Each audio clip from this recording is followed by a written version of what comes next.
ओम नमः सिद्धेभ्यः यदर्चाभावेन प्रमुदितमना दर्दुरिह क्षणादासीत् स्वर्गी गुणगण समृद्ध सुखनिधि लवन्ते सद्भक्ता शिव सुख समाजम किमु तदा महावीर स्वामी नयन पथगामी भवतु मे महावीर स्वामी नयन पथगामी भवतु मे महावीर स्वामी नयन पथगामी भवतु मे। प्रथम तीर्थंकर ऋषभदेव भगवान की, भगवान महावीर स्वामी की, परम पूज्य गुरुदेव आचार्य श्री पुष्पदंत सागर जी महाराज की, अहिंसा परमो धर्म की। बोलिए परम पूज्य भारत गौरव आचार्य श्री पुलक सागर जी महाराज की जयकारा गुरुदेव का। प्यारी प्यारी भव्यात्माओं, अभी कहा जा रहा था कि मैं जिन शरणम तीर्थ का सृजन कर रहा हूं, एक बात याद रखना नासिक वालों,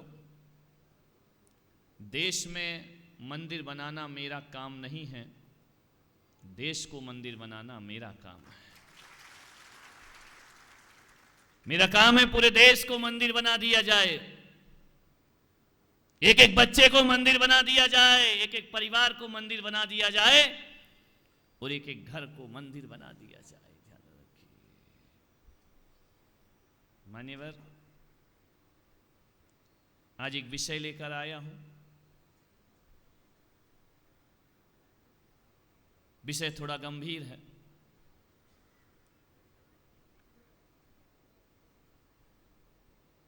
मैं एक संत हूं, मुझे बहुत गहरे आध्यात्मिक प्रवचन करना चाहिए, मुझे समय सार पर बोलना चाहिए, मुझे अध्यात्म पर बोलना चाहिए, मुझे धर्म पर बोलना चाहिए, लेकिन मैं देखता हूं कि अध्यात्म को परोसने से पहले पात्रता होना चाहिए।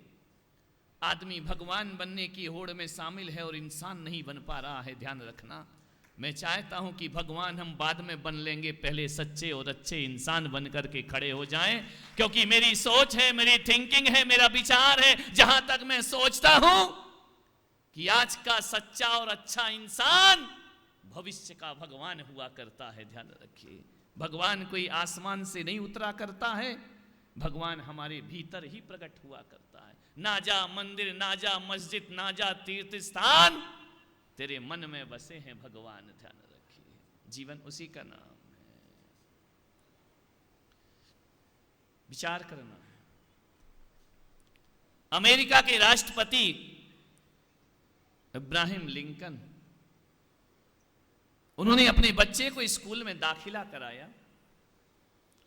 एक बेहतरीन स्कूल में उस बच्चे का दाखिला हुआ। पहले ही दिन जब बच्चा स्कूल गया तो इब्राहिम लिंकन ने उस स्कूल के क्लास टीचर को एक पत्र लिखा। बात बहुत छोटी है, बात बहुत बड़ी है, ध्यान रखना। एक पत्र लिखा क्लास टीचर के नाम। उन्होंने लिखा कि आदरणीय शिक्षक महोदय, मैं आपसे एक निवेदन करना चाहता हूं। निवेदन इतना ही है कि आज मेरा बच्चा स्कूल में दाखिला ले रहा है। मैं आपसे यह कहूंगा कि मेरे बच्चे को जब आप पढ़ाएं ना, तो ये सोचकर मत पढ़ाना कि किसी राष्ट्रपति की औलाद है, ये सोचकर पढ़ाना कि एक इंसान की औलाद है। बिल्कुल मत सोचना मन के किसी कोने में कि राष्ट्रपति की संतान है, क्योंकि मुझे मालूम है एक गुरु राष्ट्रपति के बच्चे को कभी नहीं पढ़ा सकता है, एक गुरु इंसान के बच्चे को ऊंचाइयां प्रदान जरूर कर सकता है। मेरे बच्चे को बताना, मेरे बच्चे को केवल किताबी ज्ञान नहीं देना, अक्षरों का ज्ञान नहीं देना। ये देश का, अमेरिका का राष्ट्रपति निवेदन करता है कि मेरे बच्चे को अक्षर का ज्ञान नहीं, मेरे बच्चे को अनुभव का ज्ञान प्रदान करना। ये स्कूल नहीं होता है, इंसान को इंसान बनाने की एक फैक्ट्री हुआ करती है, ध्यान रखिए। मेरे बच्चे को ये सिखाना कि इस परीक्षा में अच्छे नंबर आए, अरे 2 नंबर कम हो जाए तो कोई बात नहीं, लेकिन जिंदगी की परीक्षा में हमेशा अव्वल रहना चाहिए, जीवन के परीक्षा में हमेशा नंबर 1। मेरे बच्चे को सिखाना कि बेटा ये जिंदगी है, ये सांप सीढ़ी का खेल है, ये जिंदगी। यहां सीढ़ी की तरह चढ़ाने वाले लोग भी मिलेंगे और सांप की तरह डसने वाले लोग भी मिला करते हैं। और मेरे बच्चे को बताना कि बेटा इस दुनिया में ध्यान रखना, जिंदगी कोई रेल की पटरी नहीं है कि जिस पर जीवन की ट्रेन सरपट भागती जाए। जिंदगी सांप सीढ़ी का खेल हुआ करता है। और उसे बताना कि मेरे बेटे जिंदगी में कभी कभी ऊंचाइयां मिल जाएं तो फूलना नहीं, और कभी कभी निराशा हाथ लगे तो दुखी मत होना, ये जिंदगी का पाठ हुआ करता है। और अंतिम निवेदन उस राष्ट्रपति ने कहा, मेरे बच्चे को यह सिखाना कि बड़ों का सम्मान कैसे किया जाता है और छोटों से प्यार कैसे किया जाता है। मान्यवर, शिक्षा अक्षरों की नहीं होती, शिक्षा अनुभव की हुआ करती है, ध्यान रखना। आज मैं यदि आपके बीच यहां बैठा हूं तो अक्षर ज्ञान की दम पर नहीं, मेरे परिवार से जो मुझे ज्ञान के संस्कार और अनुभव मिले हैं उसकी दम पर मैं आज यहाँ पर आकर के बैठा हुआ हूँ, ध्यान रखना। एक आदमी केवल डिग्रियों से महान नहीं बना करता है, एक आदमी केवल अच्छे अच्छे नंबर से महान नहीं बनता है। महान बनने के लिए बहुत कुछ करना पड़ता है, ध्यान रखिए, जिंदगी के साथ जीना पड़ता। महानता किसे कहते हैं? एक व्यक्ति मेरे पास आए, बोले कि महाराज मैं आपके सामने ऊंची कुर्सी पर बैठ जाऊं। मैंने कहा चिंता मत करो, मैं तो कह रहा हूं मेरे बाजू में आकर बैठ जाओ, मुझे क्या प्रॉब्लम है, आओ ना। मैं कोई नेता तो हूं नहीं, नेता और संत में इतना अंतर होता है। नेता बैठता है कुर्सी पर और संत बैठता है पाटे पर। नेता कहता है कुर्सी का मतलब मेरे बाजू में कोई और नहीं, और संत कहता है मैं भी बैठा हूं, आओ नासिक वालों जिनको जरूरत है मेरे साथ बैठते जाओ, बैठते जाओ, बैठते जाओ। ध्यान रखना, ये कुर्सी नहीं है, ये सिंहासन हुआ करता है, ध्यान रखना। मान्यवर, आपसे निवेदन है मेरा, एक गिद्ध आकाश में उड़ रही थी, चील आकाश में उड़, तुम्हारी मराठी में क्या बोलते हैं, समझ आ रही है ना? कितने समझदार हो। जब तुम्हें एक अक्षर में ही समझ आ जाता तो 1 घंटा क्यों बुलवाते हो मुझे? एक गिद्ध आकाश में उड़ रही थी, उसने नीचे देखा चकोर को। चकोर चातक पक्षी जो हमेशा चांद को निहारा करता है। चातक पक्षी को देखा तो गिद्ध ने कहा कि ओ चातक, ओ चकोर, कैसी जिंदगी तेरी, क्या धरती पर बैठकर चांद को तकते रहता है, चांद की तरफ देखते रहता है, पीऊ पीऊ करते रहता है। मेरी जिंदगी देख, मैं कैसे आसमान में उड़ा करता हूं, मुक्त आकाश में पंख फैला करके विचरण किया करता हूं। तू ऊपर नहीं आता है, नीचे ही बैठ के चांद को तकते रहता है। जानते हो चकोर ने क्या कहा? उस चातक पक्षी ने कहा कि ओ गिद्धराज, ये सच है कि मैं तेरी जैसी ऊंचाइयों पर नहीं उड़ सकता हूं, लेकिन तेरी जैसी ऊंचाइयों पर उड़ने से फायदा क्या है? बोले मतलब क्या फायदा नहीं है? बोले फायदा क्या है? तू आकाश में उड़कर भी मरे हुए मुर्दे पे निगाह रखता है, और मैं धरती पर रहकर भी चांद पर निगाह रखा करता हूं। जिंदगी इसका, तेरी दृष्टि में तो मरा हुआ मुर्दे का मांस है, अरे ऊंचा उठकर भी मुर्दे को देखता है, और मैं धरती पर रहकर भी चांद को देखता हूं। मेरी और तेरी सोच में इतना ही अंतर हुआ करता है। एक बात याद रखिए, सोचना है आपको, जो चांद पर दृष्टि रखते हैं वो महान हुआ करते हैं, और जो मुर्दों पर दृष्टि रखते हैं ऊपर उड़कर भी उनकी ऊंचाइयों का कोई महत्व नहीं हुआ करता है। एक बात याद रखना नासिक वालों, किस जगह बैठे हो इसका कोई महत्व नहीं होता, किस सोच से बैठे हो ये महत्वपूर्ण हुआ करता है। आपकी सोच क्या है, आपकी थिंकिंग क्या है, आपके विचार क्या है।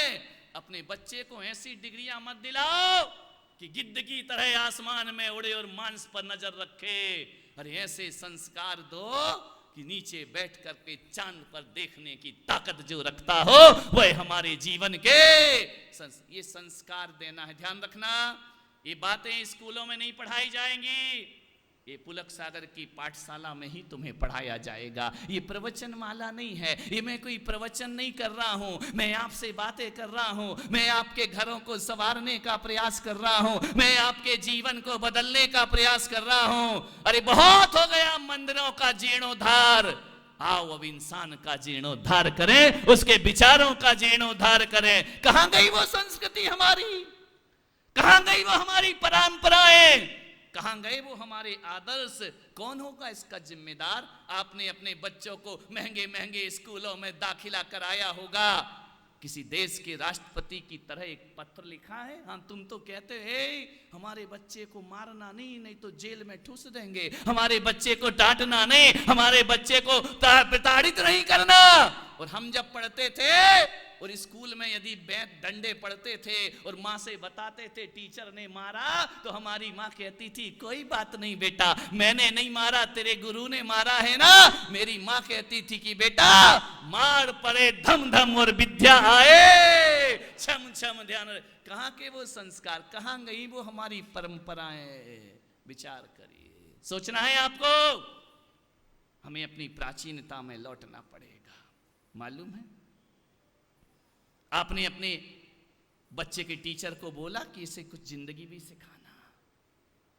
अखबार में आया, मां बाप परेशान करते हैं बच्चों को, अच्छे नंबर लाना, अच्छे नंबर लाना। बेटा डिप्रेशन में जाता है, आत्महत्या कर लेता है, निराश हो जाता है, उदास हो जाता है, हताश हो जाता है। उसकी जिंदगी का एक ही मकसद है, अच्छे नंबर लाना, अच्छे नंबर लाना, अच्छे नंबर लाना। नहीं, उन नंबरों से जिंदगी नहीं बना करती है मेरे भाई। आपसे पूछना चाहता हूं, मीराबाई कौन से अच्छे नंबर लेकर के आई थी? सूरदास के पास कौन से अच्छे नंबर थे? राम कौन सी स्कूल में जाकर के पढ़े थे? और महावीर ने कौन सी पाठशाला में जाकर के पढ़ा था? अरे ये तो वो लोग थे, वो महान लोग थे जिनको साइन करना भी नहीं आता था, जिन्हें लिखना भी नहीं आता था। कबीर कहते हैं कि कागज कलम छुई नहीं, मशीन लीनी हाथ। ये कोई स्कूल नहीं गए, इनके पास कोई कोर्स नहीं था, ये कोई डिग्रीधारी लोग नहीं थे, लेकिन इन्होंने अपनी जिंदगी में वो कामयाबी हासिल की कि अच्छे अच्छे पढ़े लिखे लोग इन पर पीएचडी कर रहे हैं, इन पर रिसर्च किया करते हैं। मान्यवर, जिंदगी केवल नंबरों का खजाना नहीं हुआ करता है, जिंदगी जीने का ढंग देखिए। स्कूल के टीचर से ज्यादा उम्मीद मत रखो, वो वेतन भोगी हैं, उन्हें तुम्हारे बच्चों के मार्कशीट तक भी मतलब हो सकता है, उससे भी नहीं। उनको तो 1 तारीख को अपनी तनख्वाह से मतलब है, बच्चे कुछ भी करें उन्हें उससे कुछ लेना देना नहीं है। स्कूल के टीचर की एक जिम्मेदारी होती है और एक जिम्मेदारी माँ बाप की हुआ करती है। आप अपने बच्चों के प्रति कितनी जिम्मेदारी निभा रहे हैं, एक बार विचार कर सोचना। मैं ये नहीं कह रहा हूं कि हर किसी के बच्चे में संस्कार नहीं है, होंगे, लेकिन बहुत सा मैं देख रहा हूं ज्यादातर संस्कार विहीन बच्चे हो रहे हैं। मान्यवर, स्कूल के शिक्षक की जिम्मेदारी है वह बच्चे को आ से अनार पढ़ाए। वर्णमाला जब सिखाता है, स्कूल के शिक्षक की जिम्मेदारी है आ से अनार पढ़ाए। माँ बाप की जिम्मेदारी क्या है? वो भी आ से अनार पढ़ाएं? नहीं, स्कूल के शिक्षक की जिम्मेदारी है आ से अनार पढ़ाएं और माँ बाप की जिम्मेदारी है आ से अदब पढ़ाने का उन्हें प्रयास करिए। ध्यान रखना कि अदब क्या हुआ करती है, बड़ों की इज्जत क्या हुआ करती है। स्कूल का टीचर बा से बकरी पढ़ाएगा, लेकिन माँ बाप का फर्ज है कि बच्चे को बा से बहादुरी पढ़ाने का प्रयास करे। स्कूल का टीचर सा से सड़क पढ़ाएगा, माँ बाप की जिम्मेदारी है बच्चे को सासे सलीका सिखाएं, और स्कूल के टीचर की जिम्मेदारी है दासे दवात पढ़ाना, लेकिन तुम्हारी जिम्मेदारी है दासे दोस्ती निभाना और दोस्ती पढ़ाना। ये माँ बाप की जिम्मेदारी, ये घर की पाठशाला है, ध्यान रखना। ये अदब का पाठ पढ़ाओ, सलीके का पाठ पढ़ाओ, बड़ों की इज्जत सिखाओ। ये कोई वेतन भोगी नहीं सिखाएगा, ये माँ बाप की जिम्मेदारी हुआ करती है, ध्यान रखना।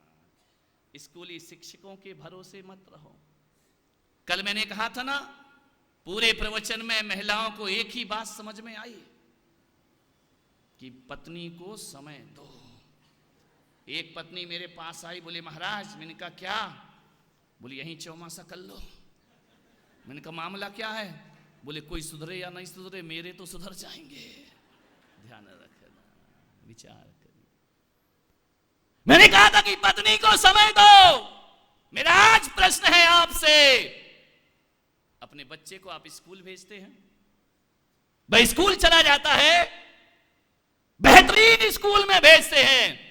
मालूम है बेहतरीन स्कूल आजकल किसे माना जाता है? स्ट्रक्चर कैसा है, फर्नीचर कैसा है, टेबल कुर्सी कैसी है, सुविधाएं कैसी है, पढ़ाई कैसी, इससे हमको कोई लेनी देना नहीं है। अच्छा होना चाहिए। बड़े रिच फैमिली के बच्चे आ रहे हैं, बहुत पैसा आ रहा है। एक बात याद रखना, तुम्हारा बच्चा बहुत मॉडर्न स्कूल में पढ़ लेता है, कॉन्वेंट स्कूल में पढ़ लेता है। बताओ अब्दुल कलाम कौन से स्कूल में पढ़े थे? इमली के बीज बेचकर पढ़ने वाला देश का मिसाइल मैन बनकर के खड़ा हो जाया करता है, देश का राष्ट्रपति बनकर के खड़ा। ये कौन से स्कूल में गए थे?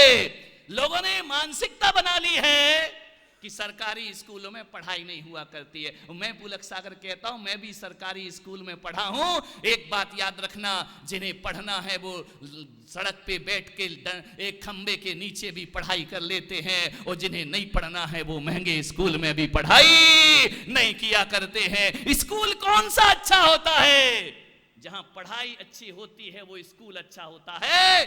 जहां भवन और फर्नीचर अच्छे होते हैं वो स्कूल अच्छा हो, इसकी कोई गारंटी नहीं। राम कहां पढ़े थे? आश्रम में जाकर के पढ़े थे। कृष्ण कहां पढ़े थे? संदीपनी मुनि के आश्रम में जाकर के पढ़े थे। ध्यान रखिए, एक बात याद रखना, ज्यादा सुविधाओं में पाया गया ज्ञान बुरे दिनों में खत्म हो जाया करता है, और जो ज्ञान परिश्रम और कठोरता से मिलता है, अरे बाप 14 वर्ष का वनवास भी दे दे तो राम मुस्कुराते हुए अपना जीवन गुजार दिया कर। तुम्हारी सुविधा भोगी, गाड़ी घर में लेने आ रही, घर से छोड़ने जा रही है, महंगी महंगी फीस दे रहे हो। एक कम से कम साधारण आधुनिक स्कूल होगा तो 1-1.5 लाख तो बच्चे पे खर्च हो ही जाता है साल भर में। 20-25 हजार ज्यादा हो जाता है। हमको क्या मालूम भाई, हम तो 5 रुपए की फीस वाले स्कूल में पढ़े हैं। ध्यान रखिए, 1-1.5 लाख रुपए, 3 लाख रुपए साल में खर्च करते हो। आप बताइए, मैंने मुंबई में देखा कि बच्चा 7 बजे स्कूल जाता है, पिताजी 8 बजे सो के उठते हैं, बच्चा स्कूल चला गया है। पिताजी ने बच्चे को कभी स्कूल जाते हुए नहीं देखा। बच्चा शाम को लौट करके आता है, 2 बजे 3 बजे लौट कर आता है। पिताजी 9 बजे दुकान से 10 बजे लौटते हैं। बच्चे को उन्होंने कभी जागते हुए नहीं देखा है। जब भी देखा बच्चा सोते हुए देखा। वो आदमी मेरे पास आया, मैंने कहा बोल तेरे बच्चे कितने हैं? वो बोलता है 2 है। पत्नी कहती पागल 3 है। आदमी को यही नहीं मालूम कि बच्चा कितने हैं अपने। विचार करिए, मैंने कहा तेरा बड़ा बेटा कौन सी क्लास में पढ़ता है? बोले 5th क्लास में। मैंने कहा छोटा बेटा कौन सी पढ़ता है? बोले 10th में। अब आदमी को यही नहीं मालूम है कौन से बच्चे का क्या बता रहा हूं।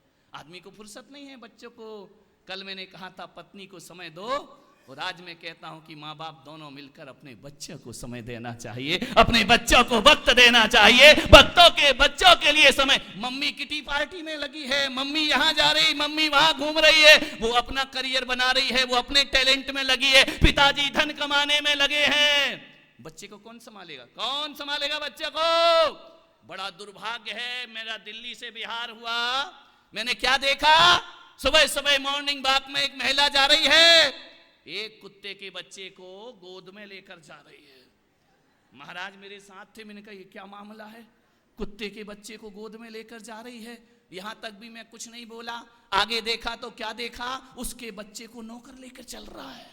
अरे मैंने कहा अरे घोर कलयुग आ गया। मैंने कहा ये क्या मामला है? बोले महाराज देखो तो उसका बच्चा नौकर लेके चल रहा है, कुत्ते के बच्चे को खुद लेकर के चल। ऐसी आधुनिकता, ऐसे मॉडर्न जीवन हो गया हमारा। कुत्ते के बच्चे के लिए टाइम है और अपने बच्चे के लिए टाइम नहीं है। क्या दुर्भाग्य इस देश का, इस पीढ़ी का। मैंने कहा महाराज, बोले कि महाराज ये बताओ गुरुजी ये ऐसा क्यों होता है? मैंने कहा मुझे तो नहीं मालूम। बोले नहीं कुछ तो बताओ, ये कुत्ते के बच्चे को लेके चल रही है और आज अपना बच्चा नौकर लेकर चल रहा है। मैंने कहा जहां तक मेरा नॉलेज है, ज्ञान है, मैं इतना ही कह सकता हूं, या तो ये कुत्ते की पर्याय से आई है या फिर जाने की। नहीं आपकी बातें नहीं कर रहा हूं, दिल्ली वालों की। तुम्हारे लिए तो औरंगाबाद तैयार है, ध्यान रखिए, विचार करिए। मैं ये नहीं कह रहा कि कुत्ते के बच्चे को लात मारो, मैं कह रहा हूं इंसानियत का अपमान मत करो। ध्यान रखिए, अपने बच्चे के लिए वक्त नहीं है आपके पास, टाइम नहीं है आपके पास, 1 घंटे बच्चे के पास गुजारिए, नहीं तो बच्चा अनार सीख लेगा, अदब नहीं सीख पाएगा जिंदगी में कभी भी। ध्यान रखना, बच्चे को जन्म देने से जननी और जनक तो बन जाओगे, लेकिन बच्चे को संस्कार नहीं दिए तो माँ बाप नहीं बन पाओगे। ध्यान रखना, बच्चे को जन्म तो एक जानवर भी दे देता है, वो महान नहीं हुआ करता है।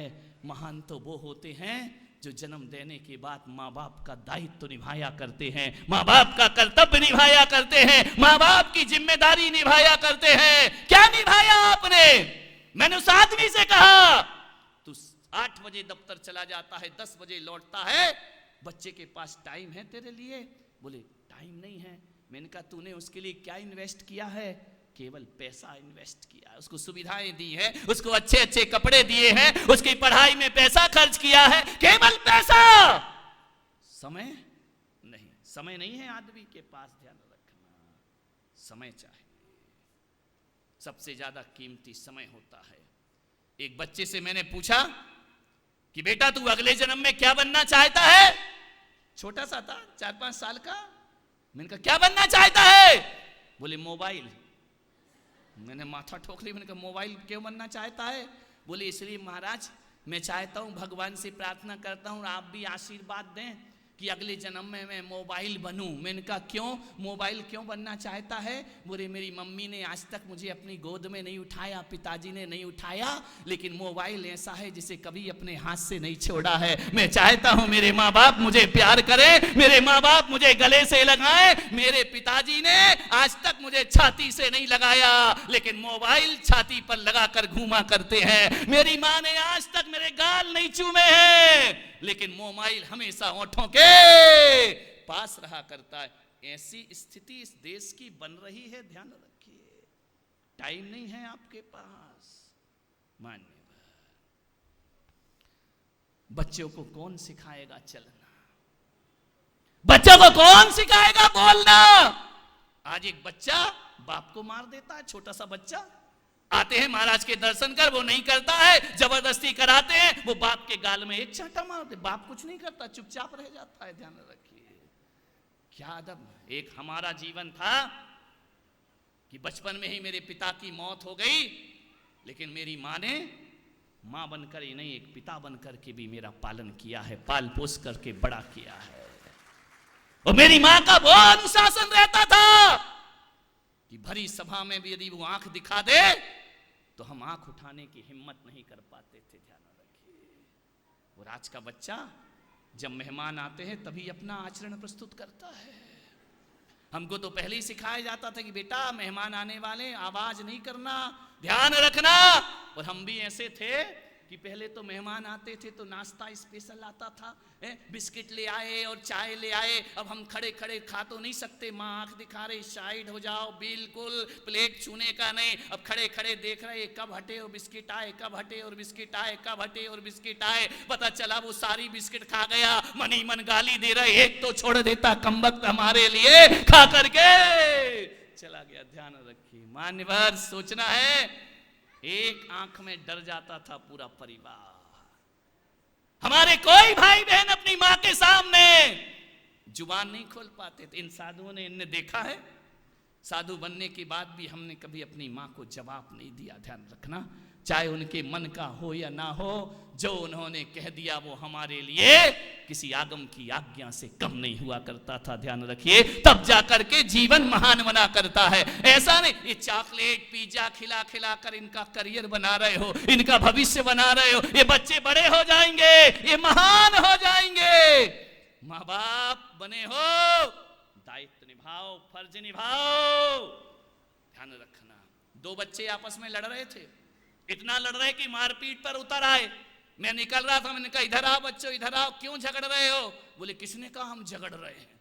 अरे मैंने कहा सामने ही तो लड़ रहे हो, उठा पटक कर रहे हो, एक दूसरे की कॉलर पकड़े हो। बोले हम लड़ थोड़ी रहे हैं। तो मैंने कहा क्या कर रहे हो? बोले हम मम्मी पापा का खेल खेल रहे हैं। अब सोच लो उसके घर में क्या महाभारत होती होगी। विचार करना है आपको, सोचना है क्या सौंप रहे हैं इस पीढ़ी को, हम क्या दे करके जा रहे हैं हम इन्हें। कभी ख्याल करना, किसी भूखे को देखकर तुम्हारे बच्चे, किसी दुखी को देखकर तुम्हारे बच्चे के हृदय में पीड़ा जगती है या नहीं? कोई सामान कोई बच्चा लेता है तो तुम्हारा बच्चा उसे देता है या छीनता है? छीनता है तो आत्मघाती संस्कार हैं उसके, ध्यान रखिए। किसी के दर्द में तुम्हारे बच्चे की आंखें भरती हैं। अरे किसी का तो छोड़ो, जब तुम्हारा सिर दुखता है ना, तो क्या बेटा आकर के सिर दबाता है तुम्हारा, पूछता है माँ तू कैसी है, पूछता है तुझे दर्द हो रहा है? नहीं पूछता है। ऐसे ऐसे घरों के नजारे हमने देखे हैं, माँ बीमार हो और बेटे से कहे कि जा रात को 12 बज रहे, मेरे लिए सिर दर्द की दवाई लेकर आ। तो बेटा कहता है मम्मी सो जाना चुपचाप, ले विक्स लगा देता हूं, सो जा, दवाई कल मिलेगी। 12 बजे रात को कौन जाएगा दवाई लेने के लिए? लेकिन बाहरी इंसान, माँ का सिर दर्द हो तो बेटा चादर तान के सो जाता है, माँ को कहता है कि चुपचाप सो जाओ। और एक लड़की का मिस कॉल आ जाए ना कि 12 बजे फलानी जगह मिलना, तो माँ रोके भी तो बेटा रात को 12 बजे जाने को भी तैयार है, हो जाया करता। क्या संस्कार है हमारे, विचार करना है आपको। माँ बाप का दर्द नहीं हुआ करता है। मान्यवर, यदि वक्त रहते हमने बच्चों का वर्तमान नहीं सुधारा ना, तो हम उनके भविष्य के हत्यारे और अपने बुढ़ापे के आत्मघाती कदम की ओर बढ़ रहे हैं। ध्यान रखिए, क्या सौंप रहे हैं आप, क्या दे रहे हैं अपने बच्चों को? वो आपसे तमीज से बात नहीं करता है, माँ बाप को माँ बाप नहीं समझता है।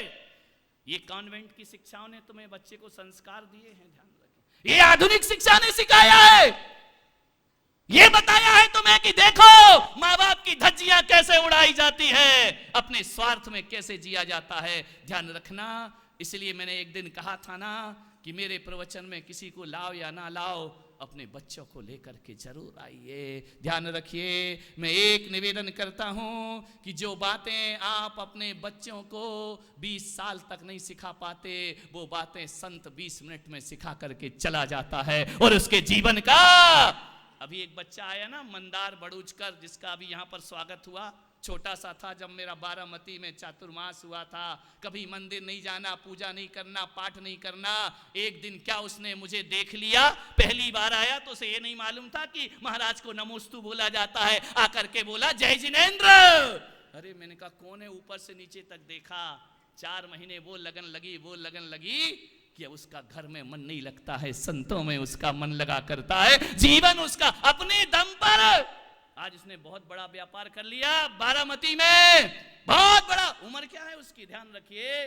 आज एक बहुत बड़ा उद्योगपति बनने का वह प्रयास कर रहा है और माँ बाप की आंखों का तारा बनकर के जी रहा है। ध्यान रखिए, ये संतों के आशीर्वाद से सब हुआ करता है। लेकिन वक्त नहीं है आपके पास। एक बात बताऊं, एक बच्चे को संस्कारित करना 100 विद्यालय बनाने से बड़ा काम हुआ करता है। 100 स्कूल बनाना आसान है और अपनी औलाद को संस्कारित करना बहुत कठिन काम हुआ करता है।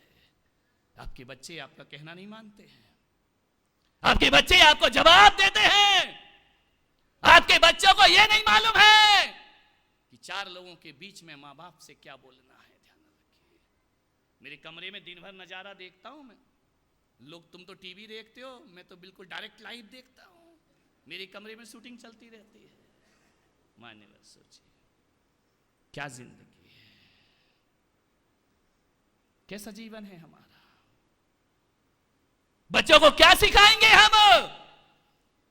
झूठ बोलना, चोरी करना, गलत आदतें उन्हें सिखाते हैं क्योंकि वो हमारे जीवन में हैं। ध्यान रखना, माँ बाप आईने की तरह होते हैं जिसमें बच्चे अपना भविष्य देखा करते हैं। आपका जीवन कैसा है, आप जो दिखाएंगे बच्चा वैसा बन जाएगा। 24 घंटे माँ बाप के हाथ में मोबाइल।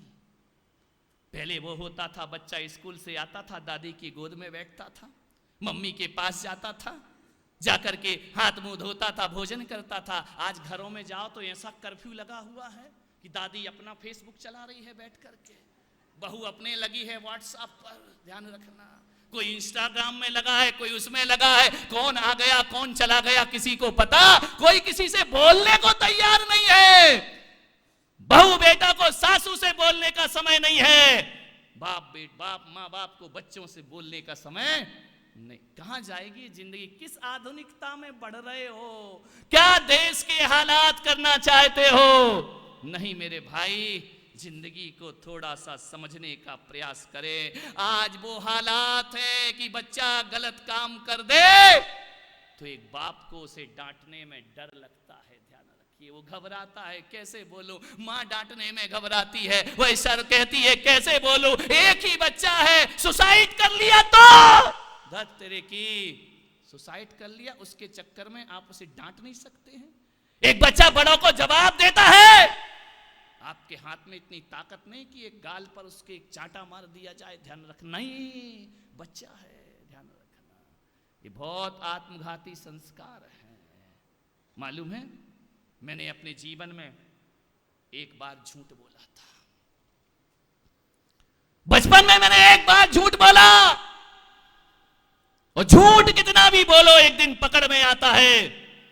और जब मेरी मां को पता चला कि मैंने झूठ बोला, उसने इतनी जोर से एक तमाचा मेरे गाल में लगाया, मैं रोने लगा, मेरे आंसू गिरने लगे। मेरी मां ने कहा एक बात ध्यान रखना, मैं बिना औलाद की जिंदगी जी लूंगी लेकिन झूठे की मां कहलाना पसंद नहीं करूंगी अपनी जिंदगी में। ध्यान रखना। और आज भी उसकी गूंज मेरे गाल पर है।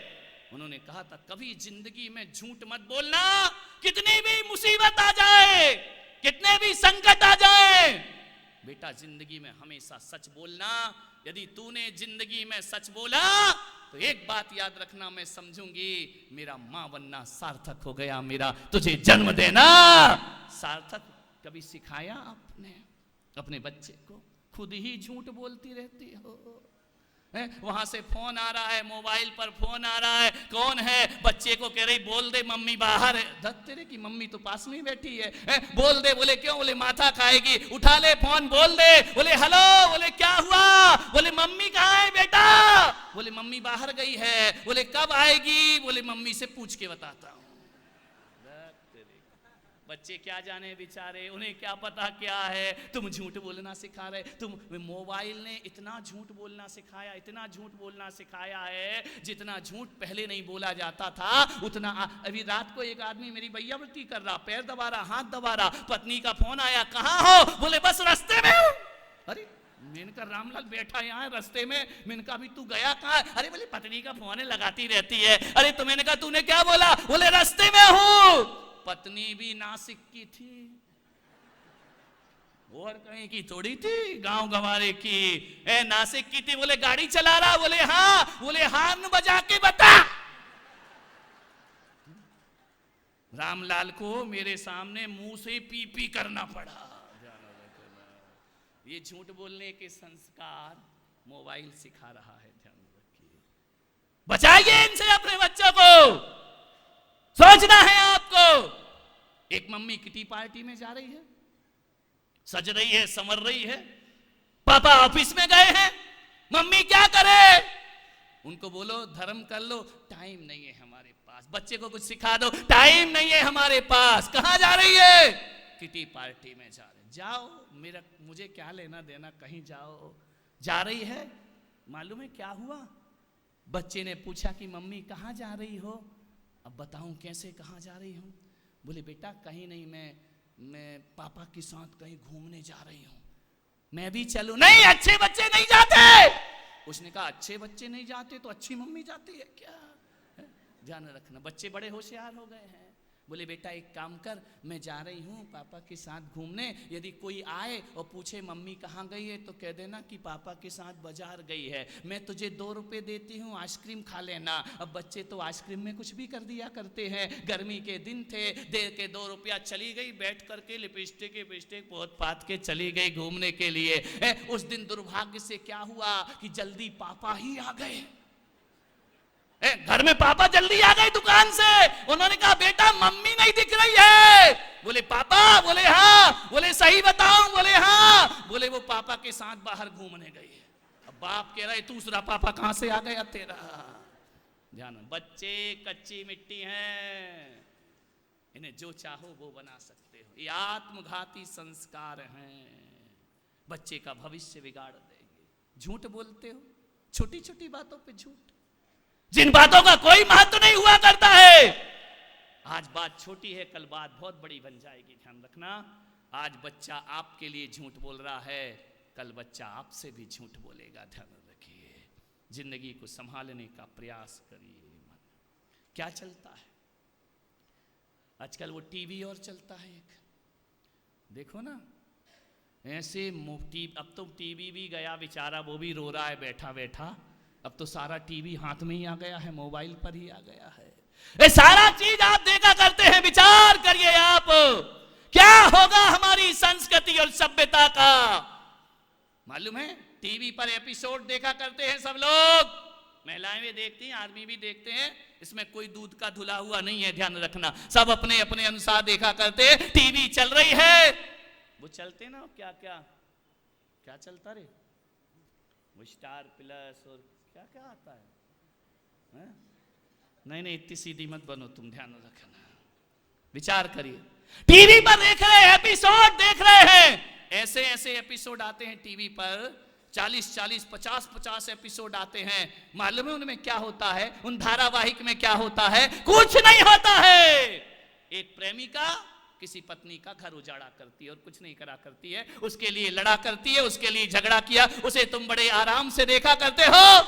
यदि कोई 50 एपिसोड का धारावाहिक है ना, कोई सीरियल 50 एपिसोड का है, मैं विश्वास से दिलाता हूं कि उसमें 48 एपिसोड तो बकवास होते हैं और कुछ नहीं हुआ करता है। प्रपंच होता है, छल होता है, कपट होता है, ईर्ष्या होती है, बेईमानी होती है, एक का घर उजाड़ा जाता है, एक का घर बसाया जाता है। अंतिम एपिसोड में कुछ अच्छा होगा, बाकी तो सारे के सारे सिवा बकवास के और कुछ भी। बैठ जाते हैं वहां पर हम टीवी के सामने, अरे टीवी छोड़ो, मोबाइल में एपिसोड देख रहे, मोबाइल में धारावाहिक देख रहा है। सास भी कभी बोल दो ना, यहाँ की सासें नहीं बोल रही हैं, वो बेचारी कह रही महाराज ये डायलॉग बदल दो, सास भी कभी बहू थी। तो मैंने कहा क्या कर दूं? बोले ये बोल लो, सास पहले भी बहू थी और आज भी बहू है बेचारी, सास बनने का मौका ही नहीं मिला है उसे। विचार करना है आपको। देख रहे हैं टीवी पर, मैं विश्वास दिलाता हूं, टीवी पर, मोबाइल पर एक 18 साल की उम्र का होता बच्चा 50,000 बलात्कार देखा करता है। ध्यान रखिए, 50,000 बलात्कार देखता है, 1.5 लाख हत्याओं के दृश्य देखता है और 3 लाख लूट खसोट छल कपट के प्रपंच के दृश्य देखता है। अब ये अबोध बच्चे इतनी बार ये देखेंगे तो सोचो इनका भविष्य क्या होगा मेरे भाई, उनकी मानसिकता क्या होगी, उनके अंदर क्या भरा होगा, आगे जाकर बच्चा क्या बनेगा। ध्यान रखिए मान्यवर, अपने बच्चों को इतना सुविधा भोगी मत बनाओ कि किसी दिन बाजार से सब्जी लाना पड़े तो डोलची उठाने में उसके हाथ में छाले आ जाएं, ये बच्चे देश का कोई विकास नहीं कर सकते, ये राष्ट्र का कोई उत्थान नहीं कर सकते हैं, ये समाज का कोई उत्थान नहीं। लोहे पुरुष बनाओ कि चट्टान पर लात मारे तो गंगा की धार फूट जाना चाहिए। इतना सुविधा होगी कि किसी दिन पानी ना आए, एक बाल्टी पानी लाना हो तो बच्चे को नानी याद आ जाए। ऐसी जिंदगी मत बनाओ मेरे भाई। मैं निवेदन कर रहा हूं, अपने बच्चों को गमले का पौधा मत बनाओ कि 4 दिन पानी ना मिले तो मुरझा जाए। अरे बनाना है तो बच्चे को मैदान का पेड़ बनाओ, गर्मी भी सहन करे, बरसात भी सहन करे, हर प्रतिकूल परिस्थितियां सहन कर सके। बच्चा नहीं सहन करता है। आप बच्चे से काम करा के देखना, बाजार जाएगा, सब्जी लाना है, पहले रिक्शा देखेगा, पहले गाड़ी देखेगा, पहले बाइक देखेगा, तब चल पाएगा। ध्यान रखिए, ये कैसे नाजुक बच्चे पैदा कर रहे हो। देश भी असुरक्षित, समाज भी असुरक्षित, धर्म भी असुरक्षित। लोह पुरुष पैदा करो। जब कोई राम किसी आश्रम में जाकर के वन में लकड़ी काटा करते हैं, जब कोई राम भिक्षा मांग करके पहले गुरु को खिलाते हैं, फिर भोजन किया करते हैं। अरे जिन्होंने 12 वर्ष आश्रमों में कठोर परिश्रम से विद्या अध्ययन किया है ना, वो राम आगे जाकर मर्यादा पुरुषोत्तम भगवान राम बन जाया करते हैं। सारी दुनिया उनके चरणों में मस्तक झुका। कठिनता से मिलना चाहिए, सरलता से नहीं। एक बच्चा कल मेरे पास आया, बोले मुझे दीक्षा लेना है। मैंने कहा ले ले, मेरा तो यही धंधा है। कब लेना है? आजा। बोले एक बताओ कि तुम्हारा है क्या जीवन। मैंने कहा बहुत अच्छा जीवन है। जीवन नहीं, बिल्कुल एवन है। बोले क्या एवन है? मैंने कहा 24 घंटे में एक बार खाना, एक बार पीना। और बोले इतनी जोर से प्रवचन करना पड़ेगा। मैंने कहा करना पड़ेगा, क्योंकि अब समाज धीरे धीरे प्रवचन करो तो वो सोचती महाराज लोरी सुना रहे हैं, हमें जोर से करना पड़ता है, तब उनके कान खड़े होते। अरे बोले बड़ा कठिन है। बोले महाराज एक सूत्र दे दो। मैंने कहा एक बात ध्यान रखना, हर व्यक्ति की जिंदगी में 2 रास्ते मिला करते हैं। एक रास्ता सरलता का होता है और एक रास्ता कठिनाई का हुआ करता है। एक बात याद रखना नासिक वालों, सरलता के रास्ते शुरू में बहुत अच्छे लगते हैं, लेकिन उनका रिजल्ट अच्छा नहीं हुआ करता है। और कठिन रास्ते शुरू में कठिन होते हैं, लेकिन रिजल्ट बहुत अच्छा उनका आया करता है। एक बात ध्यान रखना, जब जब मैंने अपनी जिंदगी में, एक पत्रकार ने मुझसे पूछा कि महाराज आपको कभी पश्चाताप हुआ, आपको कभी आत्मग्लानि हुई? मैंने कहा अवश्य हुई है। जब जब मैं अपनी जिंदगी में सरल मार्ग को पकड़ता हूं और कठिन को छोड़ता हूं, मुझे पश्चाताप हुआ करता है, मुझे आत्मग्लानि हुआ करती है। अरे सत्य का मार्ग तो कठिनाई का मार्ग है। एक बात याद रखना, जिंदगी को महान बनाना है, महान काम करना पड़ेंगे। महान काम करिए बिना कोई भी आदमी महान नहीं बना करता है। अरे आपसे मैं इतना कह रहा हूं, युवाओं को सिखाओ, जिंदगी को ऊपर उठाना है तो बड़ी बड़ी चट्टानें आएंगी रास्ते में। चट्टानें हटाओगे तो जिंदगी गुजर जाएगी। ऊंचा वो उठता है जो चट्टान की छाती पर खड़े होने की ताकत रखा करता है। अरे रास्ते के पत्थर मत उठाओ, पत्थरों को जो रास्ता बना लेता है वो जिंदगी की ऊंचाइयों को प्राप्त कर लिया करता है। कठिनाई का रास्ता जिंदगी। मान्यवर, विचार करना है, आपको सोचना है। यह स्थिति हो गई हमारे देश की। एक बच्चे से मैंने पूछा कि तेरा नाम क्या है? बच्चे ने नाम बता दिया। मैंने कहा तेरे पापा का नाम क्या है? सोच रहा है। मैंने कहा पापा का नाम बता। बोले 2 मिनट रुको, गूगल पे सर्च करता हूं। ये स्थिति हो गई, ये ज्ञान हो गया, ये हमारे जीवन का नजारा, ये हमारे भारत का नक्शा हो गया कि बाप का नाम भी गूगल बताएगा। ध्यान रखना। मानवर, सोचना है आपको। महापुरुषों की जीवनियां पढ़ाओ, आदर्श पुरुषों का चरित्र पढ़ाओ। मेरी दादी माँ जब मैं छोटा था, मुझे महापुरुषों की कहानियां पढ़ाया करती थी। उसने कभी नहीं कहा कि तेरे पिता का नाम ये है, तेरी माता का नाम ये है। वो स्वयं सन्यासिनी हुई, उसने स्वयं सन्यास धारण किया और जाते जाते भी हमें यही कहती गई कि बेटा कोई तेरा परिचय पूछे तो इतना ही कहना अरिहंत पिताजी मेरे जिनवाणी माता मेरी, और कोई तेरे माँ बाप नहीं, कोई तेरा पिता नहीं। आपके बच्चों से पूछो 24 तीर्थंकर के नाम आते हैं, बच्चा यहाँ वहां देखता है, मैं समझ जाता हूं माँ बाप संस्कारित नहीं हैं। फिल्मी गाने सुनाएंगे, फिल्मी गाने तो बच्चों को ऐसे रट जाते हैं कि कुछ पूछो ही नहीं, बिना रटाए याद हो जाते हैं। महामंत्र नमोकार नहीं आता है, वक्तांबर का एक पद नहीं आया करता है, 6 ढाला नहीं आती है, महापुरुषों का जीवन चरित्र नहीं मालूम है उन्हें। आज का बच्चा पूछता है महावीर जयंती आ रही है, मैंने कहा हाँ आ रही है। बोले ये बताओ महावीर जयंती पे भगवान को मोक्ष हुआ कि जन्म हुआ? अब ये नहीं मालूम तुम्हारे बच्चों को, विचार करिए। हाँ ये मालूम है वैलेंटाइन डे कब आता है, महापुरुषों के चरित्र नहीं मालूम। एक महिला से गांव की थी, मेरे पास आ गई, मैंने कहा ये वैलेंटाइन डे जानती हो? बोले जानती हो। मैंने कहा क्या होता है? बोले कुछ नहीं, साल में एक बार आता है वैलेंटाइन डे। मैंने कहा इसका मतलब क्या होता है? बोले पति को बेलन तान के दे, वो वैलेंटाइन डे। ध्यान रखिए, विचार करना है। हमारे त्योहार, हमारी संस्कृति, हमारे पर्व, हमारी आस्थाएं सब छिन गई आज की इस दुनिया में। ये फिजूल के त्योहार हमारे देश में मनाए जाते हैं, वासना के त्योहार मनाए जाते हैं। रोज डे आ रहा है, वैलेंटाइन डे आ रहा है, मदर्स डे आ रहा है, फादर्स डे आ रहा है।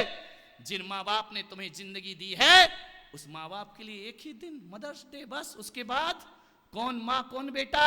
अरे माँ का दिन एक दिन नहीं होता, माँ का दिन तो जीते जी भी होता है और मरने के बाद भी दिन वह माँ बाप का दिन हुआ करता है। जिन्होंने सब कुछ दिया है हमें, उनके लिए एक दिन है हमारे पास।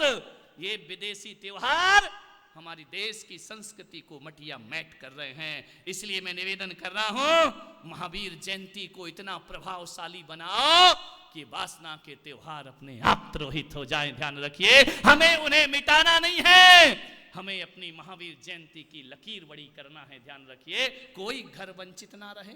ऐसा ना हो कि जुलूस निकल रहा है, श्री जी की शोभा यात्रा निकल रही है तो देरासर वाली बोले कि हम नहीं जाएंगे, दिगंबर बोले कि हम नहीं जाएंगे, और स्थानक वाले बोले हमें तो मतलब ही नहीं है, क्या करेंगे हम जा करके। नहीं मेरे भाई, पंथ परंपरा नहीं, ये पंथ मंदिरों के भीतर रखो। सड़क पर आ जाओ तो इतना ही कहो कि त्रिशलानंदन वीर की और जय बोलो महावीर की। ध्यान रखना है, किन कुंठाओं में बंधे हुए हैं हम लोग। आज भी कुछ नापाक लोग हैं जो कट्टरवाद में जिया करते हैं, जिन्हें श्रृंगारी मूर्ति से मतलब नहीं, जिन्हें नग्न मूर्ति से मतलब नहीं, जिन्हें स्थानक से मतलब। मेरे भाई, स्थानक वाले कहते हम स्थानक में रहेंगे, डेरावासी कहते हम देरासर में रहेंगे, मंदिर मार्गी कहते हम मंदिर में रहेंगे। मेरे बताओ भाई नासिक वालों, एक प्रश्न का उत्तर दे दो।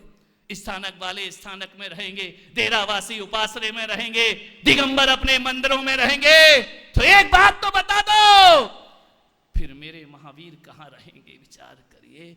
तुम सब अपने अपनों में भरे रहोगे तो मेरा महावीर कहां रहेगा? मेरे ऋषभ देव कहां रहेंगे? मेरे परमात्मा कहां रहेंगे? तुम अपने अपने कटघरों में बंद रहोगे, मेरे महावीर बंधनों में नहीं रहा करते हैं। मेरे महावीर तो वो महावीर है जो चंदना को बंधनों से मुक्त कर दिया करते हैं। हे महावीर, ऐसी महावीर जयंती आना चाहिए कि नासिक चंदना की बेड़ियां ही नहीं, इनके पंथों की बेड़ियां भी टूट जाना चाहिए, तो हमारा महावीर जयंती मनाना सार्थक और सफल हो जाएगा। कैसा भारत चाहते हैं हम, कैसा हिंदुस्तान चाहते हैं हम, विचार करना है आपको। कैसा जैन धर्म चाहिए हमको? एक दूसरे से मुंह फेरने वाला नहीं मेरे भाई, जोड़ने वाला धर्म चाहिए। मत दो ऐसे संस्कार आने वाली पीढ़ी को, मत करो उन्हें उदंड, मत करो उनके अंदर कट्टरवाद, मत पैदा करो उनके अंदर धर्मांधता। ये धर्मांधताएं धर्म को बर्बाद किया करती हैं। ध्यान रखिए। आपसे निवेदन है, बच्चों को बहुत योग्य बनाएं। मैं कहता हूं कि अब्दुल कलाम को यदि गलत संस्कार मिल गए होते ना, तो अब्दुल कलाम लादेन बन गए होते।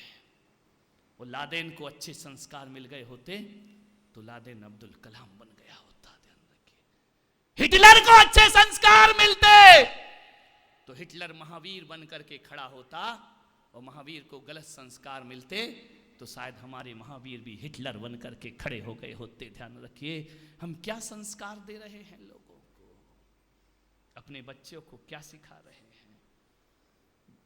जवाब देना, इज्जत नहीं करना, जी लगा करके बोलो, बच्चों को सिखाओ। हरे मालिक तो मालिक, सब घर तो वो होते हैं जहां ड्राइवर को भी ड्राइवर जी कह करके बुलाया जाता है।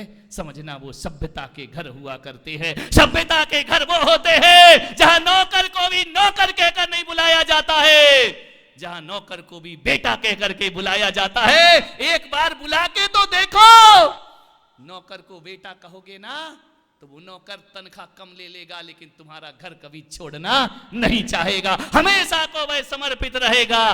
क्या बोलते हम, कैसा हमारा संबोधन है, कैसे हमारे विचार हैं? मान्यवर, सोचना है। एक आदमी को मैं जानता हूं, इतना आदर्शवान व्यक्ति था। समय हो रहा है, 5 मिनट लूंगा, समाप्त करूंगा। एक सेठ था, बड़ा अच्छा उसने अपना जीवन बनाया था, वो धर्म की शरण में था। एक बात याद रखना, लोग कहते हैं कि धर्म से क्या होता है, संतों के पास जाने से क्या होता है। मैं पुलक सागर कहता हूं, तुम्हें नहीं मालूम, मैं बताता हूं क्या होता है। जिन देशों में सत्संग नहीं होता ना, और जिन देशों में संत नहीं होते, ऐसे पड़ोस में आतंक पैदा होता है। और जिन देशों में सत्संग होते हैं, वहां महावीर जैसे अरहंत पैदा हुआ करते हैं। ये संतों का प्रभाव हुआ करता है, वहां धर्म का जन्म होता है, वहां अदब का जन्म होता है। जिन देशों में धर्म को नहीं माना जाता, वो बाप को गद्दी से उतार कर खुद राज करता है। और जिन देशों में धर्म माना जाता है, अरे राम गद्दी से उतर जाए तो 14 वर्ष भरत उस गद्दी पर बैठा नहीं करता है। ये धर्म का प्रभाव हुआ करता, ये धर्म है जीवन में। उस व्यक्ति ने बड़ा आदर्शमय जीवन जिया। एक दिन क्या देखता है वो, कि उसकी दुकान पर पुलिस आ गई। उसने कहा, मेरी दुकान पर पुलिस? यूं तो पुलिस का, कानून का वह सम्मान करता था, लेकिन आज मेरी दुकान पर पुलिस खड़ी है। उसने पूछा इंस्पेक्टर से कि इंस्पेक्टर साहब, मेरी दुकान पर तुम जाप्ता लेकर के आए हो, क्या बात है? बोले, तुम्हारा पोता कहां है? पोता? क्या किया उसने? बोले, हम उसे गिरफ्तार करने आए हैं। जिस बाप ने, जिस दादा ने, जिस पिता ने जिंदगी भर मेहनत करके इज्जत कमाई, एक लड़के ने बर्बाद कर दी उसकी इज्जत। एक क्षण में बर्बाद कर दिया सारा व्यक्तित्व। खून पसीना एक करके जो अपना समाज में स्थान बनाता है, हमारी ओछी हरकतें हमारे खानदान को बदनाम कर दिया करती हैं। पूछा दादाजी ने, हुआ क्या? बोले, आपका पोता कहां है? पोता अंदर जाके छिप गया।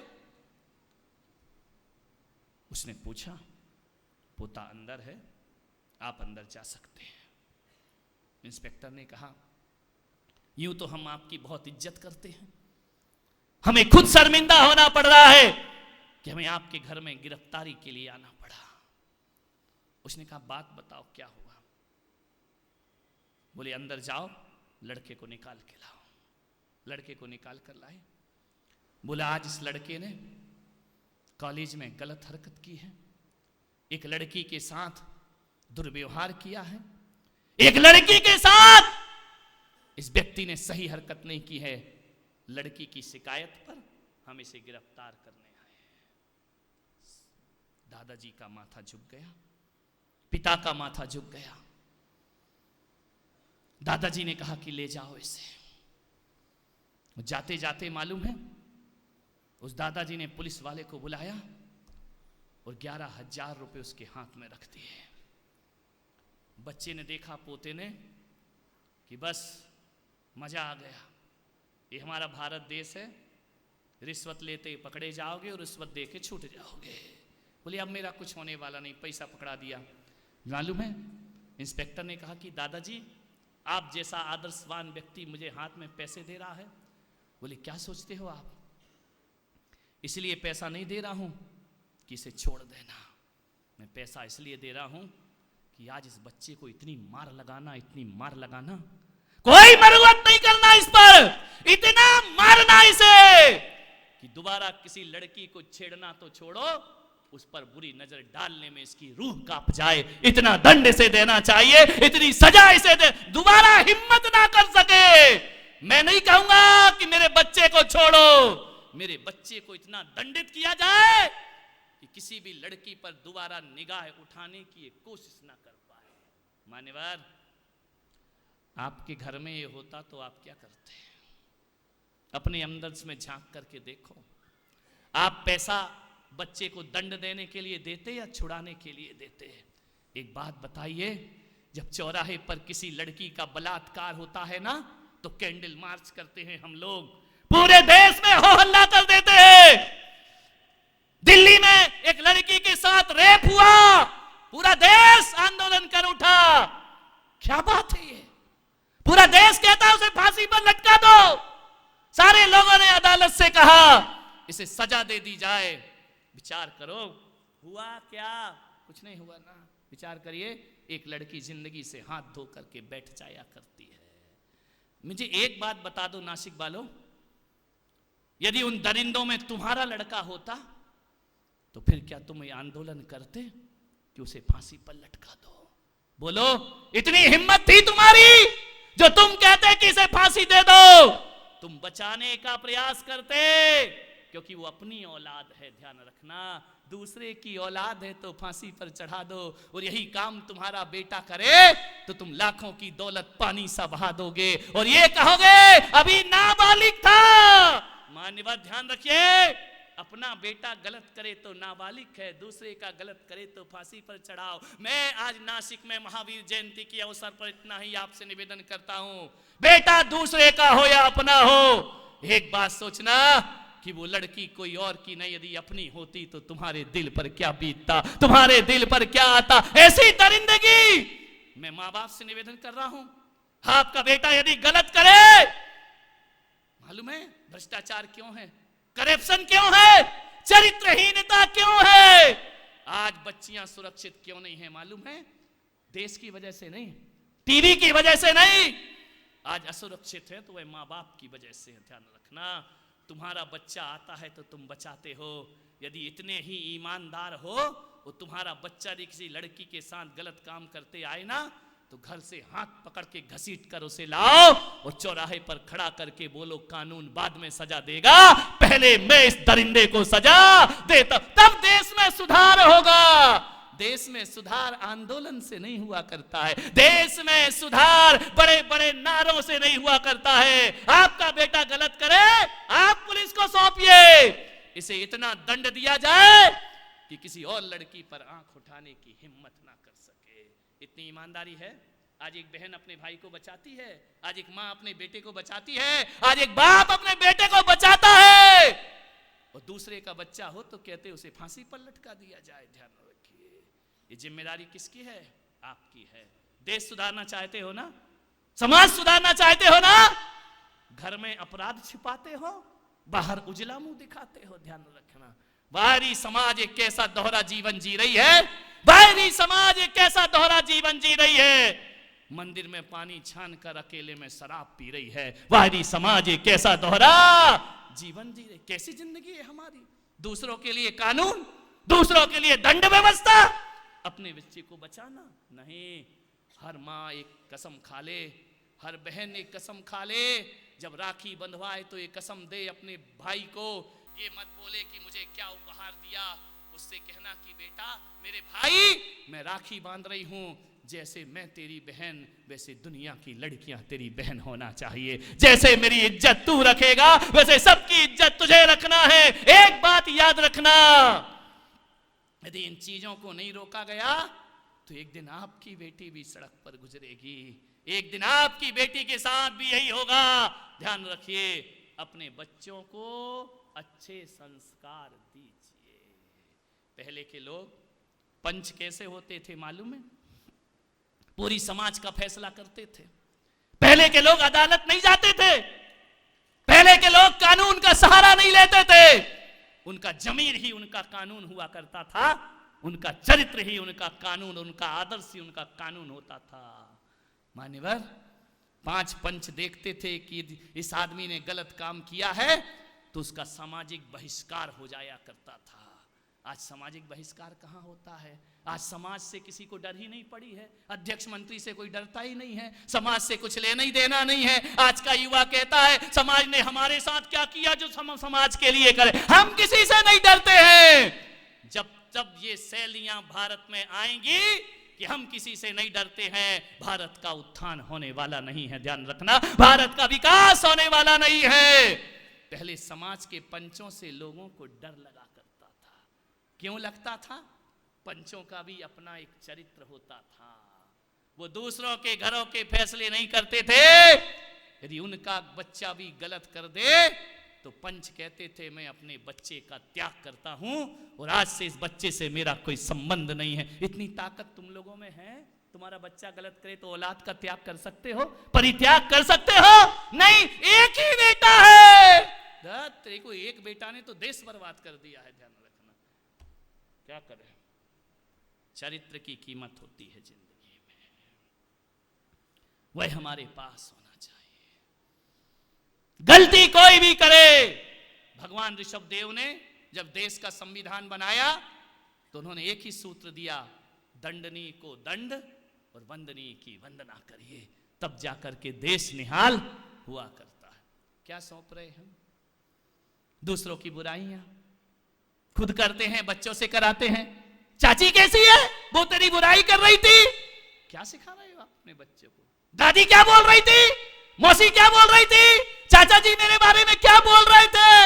अरे तुम्हारी औलाद है या सीआईडी है? वो बेचारा उससे एक एक चीज ले रहे, निकाल रहे हो, क्या सीखेगा तुम्हारा बच्चा? नहीं मेरे भाई, यदि आपने अच्छे संस्कार नहीं दिए ना तो कॉन्वेंट के दड़वे से निकला हुआ बच्चा जब बड़ा होकर के तुम्हारे सामने आएगा ना तो मालूम है तुम्हें एक एल्बम दिखाएगा और कहेगा कि देखो मम्मी, ये कितने सुंदर सुंदर इस देश में वृद्धाश्रम बने हैं, बोलो कौन से वाले में जाना है। ध्यान रखना, जब आप कहोगे कि बेटा मैंने तुझे जन्म दिया है, मैंने 9 महीने तुझे कोख में रखा है, बेटा कहेगा ये पकड़ किराया और आज के बाद धमकियां दिखाने की जरूरत नहीं है। ध्यान रखिए, ये आत्मघाती संस्कार हमने दिए हैं। कहां गया वो श्रवण कुमार? यदि माँ बाप को तीर्थ यात्रा की भावना जगे तो अंधे माँ बाप को कांवड़ पर बिठाकर पूरे हिंदुस्तान की यात्रा करा दिया करता था। उस बेटे को तलाश रहा हूं मैं, एक पिता के वचन को निभाने के लिए बेटा 14 वर्ष वनवास चला जाता है, उस बेटे को तलाश रहा हूं मैं। नजर नहीं आता है तुम्हारे बीच में, ध्यान रखना। श्रवण कुमार जब कांवड़ पर बिठाकर ले जा रहा था ना तो उससे किसी ने कहा कि पागल हो गया है, अंधे माँ बाप को क्या तीरथ कराएगा, इनको कुछ दिखाई देता है क्या? चारों धाम की यात्रा करा रहा है, ये अंधे हैं, ये क्या भगवान के दर्शन करेंगे?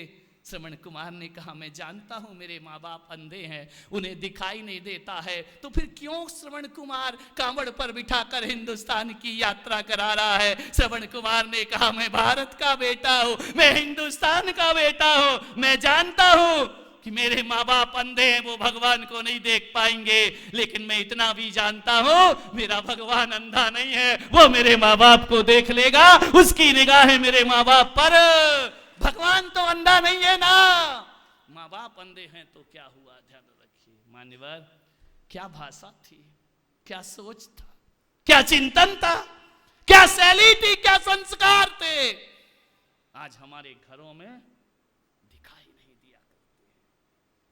क्या महावीर जयंती मनाए हम, जिए और जीने दो चिल्लाते हो, जीने दो और मरने दो पे जीते हो। ध्यान रखना, अपना काम बनता भाड़ में जाए जनता, जहां मिली पूरी परात वही गुजारी सारी रात, वक्त पड़े बाका तो गधे को कहे काका, राम नाम जपना पराया माल अपना, मुंह में राम बगल में छुरी, जय हो भगवान महावीर जयंती। ध्यान रखिए मान्यवर, चलो अब उठो, और क्या है, सुनते ही रहोगे क्या? टाइम हो गया है, मुझे भी अपने गले का ध्यान रखना, वरना तुम तो जियो और जीने दो वाले हो। मान्यवर, पूरे हाल में अपार जन सैलाव, महावीर जयंती का नजारा हमें देखना है। महावीर को जुलूस में ही नहीं, जीवन में भी उतारने का प्रयास करना है। महावीर की बहुत आवश्यकता है हिंदुस्तान को। महावीर को जय जयकार नहीं चाहिए, महावीर को सदाचार चाहिए, महावीर को आचरण चाहिए। और महावीर भगवान 14 तारीख को निकलेंगे। अभी तुम उनके घर में जाते हो दर्शन करने, 14 को वो तुम्हारे घर में आएंगे दर्शन देने, कि देख लो मैं आया हूं तुम्हारे यहाँ, मैं शोभा यात्रा में आया हूं, एक बार तो आने दो अपनी काली करतूतें देखने के लिए। ध्यान रखिए। मान्यवर, आप सबने सुना, अनुग्रहित हूं। यही कहूंगा अंत में, पैसे वाले हो या गरीब हो, अपने बच्चे को महंगी महंगी कार दिलाओ या ना दिलाओ, अपने बच्चे को एक संस्कार की कार जरूर दिलाओ, जिस पर बैठकर वो जीवन की यात्रा कर सके, जीवन को ऊंचाई पर ले जा सके। जय